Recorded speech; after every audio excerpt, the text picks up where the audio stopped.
සිඹු නොම ලැබ බැතින් පේවි දුන්න සිප් කිරි කන්ද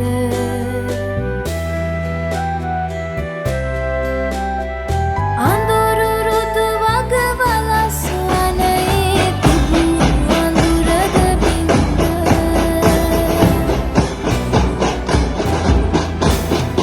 නිදට ඉහලින් අපරණෙන් උඩට තුටින් සැනසුම වින්ද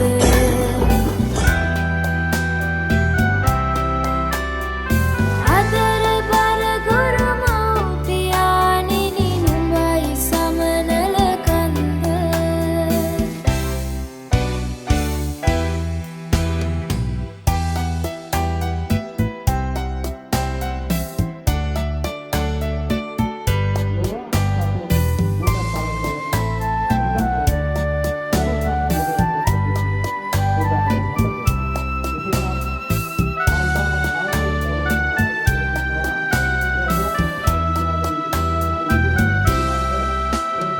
රළු පරළු මාවතේ නොවැටි යන්නෙන හැටි මට දුන් කියා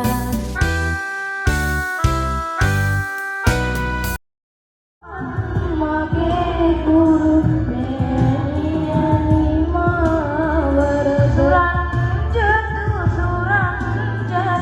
මගේ ගුරු පියාණන් සුරංජතු මගේ ගුරු මෙණියන් සුරංජතු මගේ ලොවක් තනවා පසෙක සිට ඔබ සිතින් සැනසුනි නෙත් අය එයාගේ දරුවන්ට ලැබිච්ච වෙලා. ඒ ජීවිතේ චූටි දරුවන් එක්ක සෑහෙන කාලයක් ජීවත් වෙන්න වාසනාව තිබිච්චි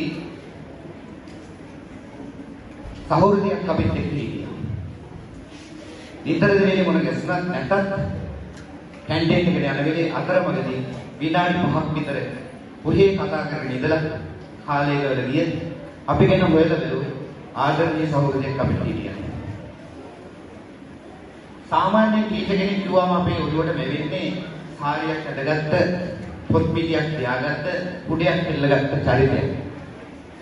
ඒ අදර බර ගුරු මව්පියාණෙනි නුඹයි සමනල කන්ද අදර බර ගුරු මව්පියාණෙනි නුඹයි සමනල කන්ද එහෙම කෙනෙක් අපිට හිටියා. ඊළඟට පාසලේ එක්තරා තොනක